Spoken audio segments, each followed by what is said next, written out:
اعوذ باللہ من الشیطان الرجیم الحمدللہ رب العالمین والصلاة والسلام علی اشرف المرسلین سیدنا و نبینا محمد وعلی آلہ واصحابہ وازواجہ وذریاتہ واہل بیتہ اجمعین ومن تبعہ بإحسان الی یوم الدین اللہم اجعلنا منہم یا رب العالمین۔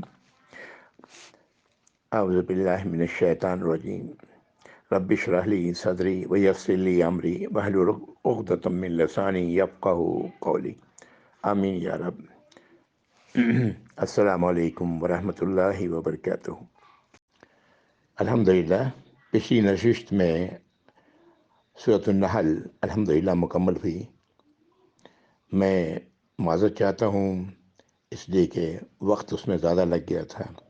بہرکیف آج انشاءاللہ اگلی سورہ بنی اسرائیل ہم لوگ شروع کریں گے انشاءاللہ تعالی۔ آپ نے نوٹ کیا ہوگا آپ سب لوگوں نے کہ سورۃ التوبہ کے بعد لگاتار صورتیں جو آ رہی ہیں سب مکی ہیں۔ سورہ یونس، سورہ ہود، سورہ یوسف، سورۃ الرعد ایک درمیان میں ایک ایسی صورت ہے جس کے بارے میں یہ بھی رائے ہے کہ وہ مدنی ہے، واللہ اعلم۔ پھر سورہ ابراہیم، الحجر اور پھر النحل، اور یہ سورۃ الاسراء بھی، یہ بھی مکی صورت ہے۔ سورۃ الاسراء میں نے اس لیے کہا کہ اس بنی اسرائیل کے صورت کا دوسرا نام الاسراء بھی ہے۔ یہ لفظ اس صورت کی پہلی آیت سے لیا گیا ہے، ابھی واضح ہو جائے گا انشاءاللہ۔ اعوذ باللہ من الشیطان الرجیم، بسم اللہ الرحمن الرحیم۔ سبحان الذی اسری بعبدہ لیلا من المسجد الحرام الی المسجد الاقصی الذی بارکنا حولہ لنریہ من آیاتنا انہ هو السمیع البصیر۔ یہ سورت کی پہلی آیت ہے۔ سبحان ہے وہ جو اپنے غلام کو لے گیا ایک رات سفر میں مسجد حرام سے لے کر مسجد الاقصی تک، وہ مسجد اقصی جس کے اطراف میں ہم نے برکت رکھی ہے تاکہ اسے دکھائیں اپنی نشانیوں میں سے۔ بے شک وہ یعنی وہ ہستی جو سبحان ہے، اللہ ہے، وہ السمیع ہیں، سب کچھ سننے والے ہیں، اور البصیر ہیں، سب کچھ دیکھنے والے ہیں۔ سبحان کا ترجمہ عام طور سے ہم لوگ کرتے ہیں پاک ہے، وہ ہستی، وہ پاک ہستی درست ہے، لیکن یہ اللہ کی اس صفت کا ذکر ہے کہ اللہ رب العزت تمام عیب اور تمام کمزوریوں سے پاک ہیں۔ اللہ تعالیٰ جو کچھ بھی کرنا چاہتے ہیں وہ کر سکتے ہیں، اللہ کو کسی ذرائع کی ضرورت نہیں ہوتی۔ اللہ رب العزت مکمل اقتدار رکھنے والے ہیں۔ قرآن میں عام طور پر ایسے موقعوں پر یہ لفظ استعمال کیا گیا ہے جب کسی عظیم الشان واقعے کا ذکر کرنا ہو۔ لوگوں کے لیے تو ایک ظاہری اسباب کے اعتبار سے کوئی بھی واقعہ کتنا بھی محال ہو، اللہ کے لیے کوئی مشکل نہیں، اس لیے کہ اللہ اسباب کے پابند نہیں۔ یہ آیت قرآن کی میں دلیل ہے معراج کے واقعے کی۔ اللہ تعالیٰ ایک رات کے کسی رات کے کچھ حصے میں آپ کو مسجد حرام سے مسجد اقصی تک پہنچایا، اور پھر اسی حصے میں پھر دوسرا حصہ اس واقعے کا کہ آپ کو آسمان کی طرف، نبی کریم صلی اللہ علیہ وسلم کو آسمان کی طرف لے جایا گیا، اور ساتوں آسمان سے ہوتے ہوئے آپ سدرۃ المنتہا تک پہنچے، جس کے بارے میں روایت سے پتہ لگتا ہے کہ اللہ کے عرش کے ٹھیک نیچے۔ بہرحال وہ اس کا ذکر تھوڑا میں کروں گا، جہاں تک زیادہ وضاحت کے لیے تو پھر وضاحت یہاں مشکل ہے۔ مسجد اقصی وہ مسجد ہے بیت المقدس جس کو ہم کہتے ہیں کہ ابراہیم علیہ السلام اور ان کے بعد کے آنے والوں کے لیے وہ قبلہ وہی رہا، بیت المقدس، بعد کے آنے والے انبیاء اور رسولوں کے لیے۔ اور اس کو مسجد الاقصی اللہ نے اس لیے کہا، فرمایا کہ دور کی مسجد، بہت دور کی مسجد۔ یہ مکے سے بیت المقدس تک کا سفر روایت سے پتہ لگتا ہے کہ 40 دن کا سفر تھا، 40 دن 40 رات لگتے تھے وہاں پر، جبکہ اللہ رب العزت نے رات کے ایک حصے میں آپ کو وہاں سے مسجد حرام سے لے کے اس دور کی مسجد تک پہنچایا۔ دوسری بات اللہ رب العزت نے یہاں یہ فرمائی کہ اس کے اطراف میں اللہ رب العزت نے برکت نہ رکھی ہے، اور وہ بڑا زرخیز علاقہ ہے، اور یہ آج جانتے ہیں کہ یہ فلسطین کا وہ علاقہ ہے جس پر کچھ نے پر یہودیوں نے قبضہ کیا ہے، کچھ ابھی بھی فلسطین۔ بہرحال یہ وہ علاقہ ہے، اور مقصد اس کا آپ صلی اللہ علیہ وسلم کو دکھانا تھا، اللہ تعالیٰ اپنی نشانیوں میں سے، بڑی نشانیوں میں سے دکھانا چاہتے تھے، اور اللہ تعالیٰ تو سب کچھ سننے والے ہیں اور سب کچھ دیکھنے والے ہیں۔ اس آیت کا تیسرا لفظ اسرا ہے، اور اسی لیے اس صورت کا ایک نام الاسرا بھی ہے، جو میں نے ابھی آپ سے ذکر کیا۔ یہ واقعہ کب پیش آیا اس کے بارے میں کوئی صحیح بات نہیں کہی جا سکتی، اس لیے کہ روایات بہت، کوئی صحیح بات کا اندازہ کرنا مشکل ہے۔ لیکن بہرحال ایک بات تو صحیح ہے کہ ہجرت سے قبل، مدینہ منورہ کی ہجرت سے قبل آپ کو یہ آپ معراج کا سفر آپ کا معراج کا سفر مدینہ منورہ کی ہجرت سے قبل کا ہے، 1 سال یا 6 مہینہ یا زیادہ، اللہ بہتر جانتے ہیں۔ جیسا میں نے عرض کیا کہ اس سفر کے 2 حصے ہیں۔ پہلا حصہ مسجد حرام سے لے کے مسجد اقصی تک کا سفر، پھر یہاں مسجد اقصی میں آپ نے انبیاء، نبیوں کے، تمام انبیاءوں کی امامت فرمائی مسجد اقصی میں، اور پھر اس کے بعد دوسرا حصہ یہ ہے کہ وہاں سے بیت المقدس سے آپ کو معراج کے پر لے جایا گیا۔ معراج کے لفظی معنی ہوتے ہیں سیڑھی اوپر جانے کی چیز۔ بہرحال یہ واقعہ تو معراج ہی کہلاتا ہے۔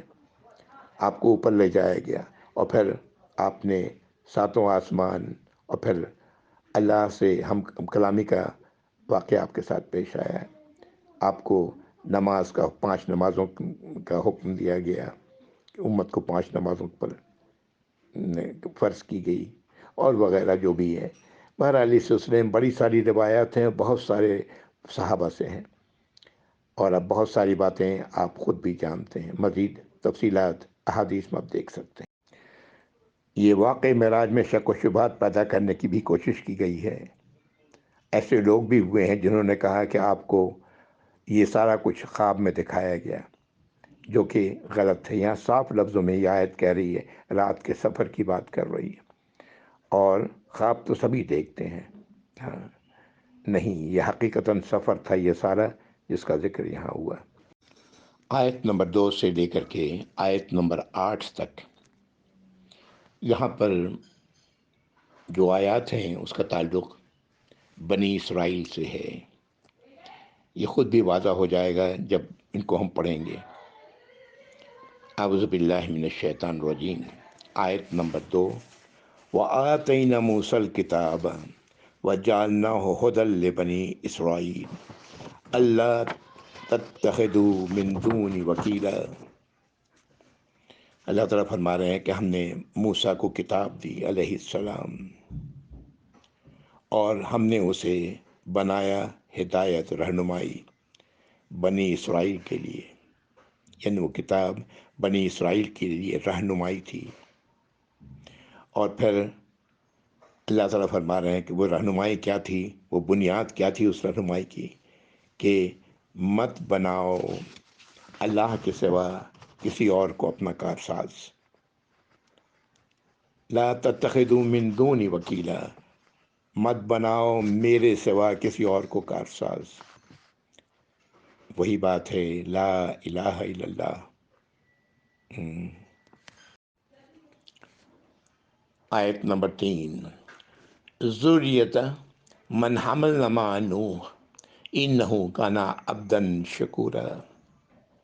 اللہ تعالیٰ فرما رہے ہیں کہ یہ اور ان کی نسل میں سے تھی جن کو ہم نے نوح علیہ السلام کے ساتھ اس کشتی پر اٹھایا، سوار کیا۔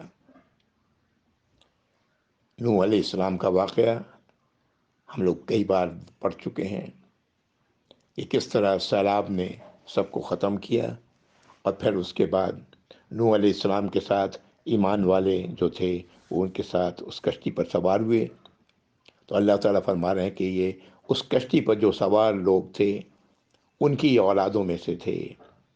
کون؟ بنی اسرائیل۔ انہ کان عبدا شکورا، اور نوح علیہ السلام بے شک تھے ایک ایسے غلام اللہ کے جو شکر گزار تھے، شکر گزار غلاموں میں سے تھے۔ یہ بہت بڑی صفت ہے۔ اللہم اجعلنا منہم شاکر، اللہم اجعلنا شاکرین۔ یا اللہ ہم سب کو بھی شکر گزار بنائے یا رب العالمین۔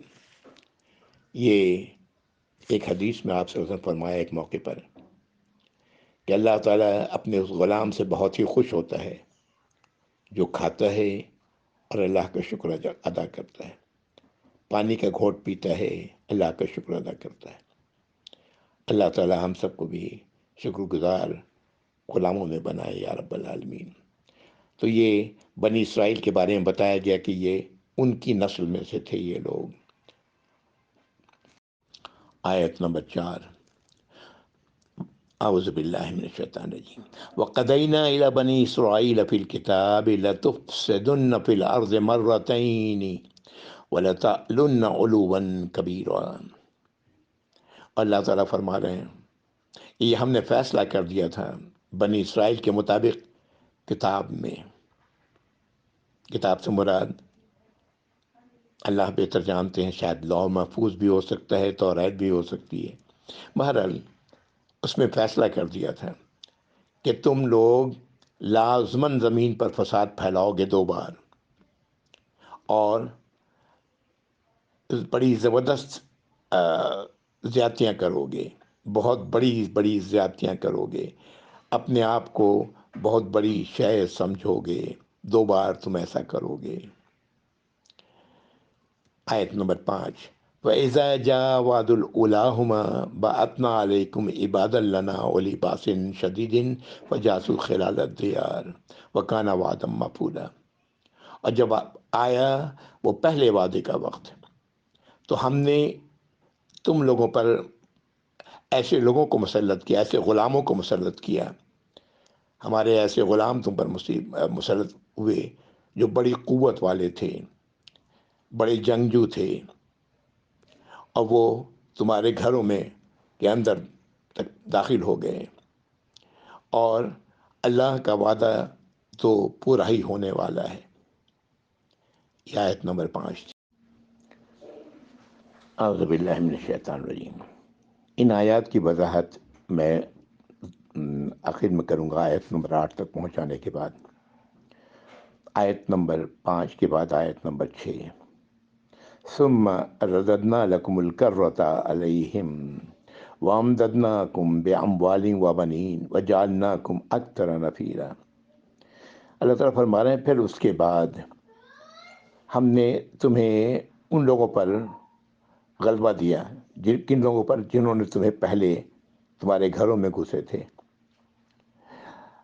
ان پر غلبہ دیا، اور تم لوگوں کی مدد کی ہم نے مال کے ساتھ اور اولاد کے ساتھ، اور اس طرح تم کو بہت سارا بڑی تعداد میں تمہیں ہم نے بنا دیا، اکثر نفیرا، بڑے جتھے والا بنا دیا۔ یہ آیت نمبر 6 ہے۔ آیت نمبر 7، ان احسنتم فاحسنتم لانفسکم وان اسأتم فلها فإذا جاء وعد الآخرة ليسوء وجوهكم وليدخلوا المسجد كما دخلوه أول مرة وليتبروا ما علوا تدبيرا۔ اگر تم لوگوں نے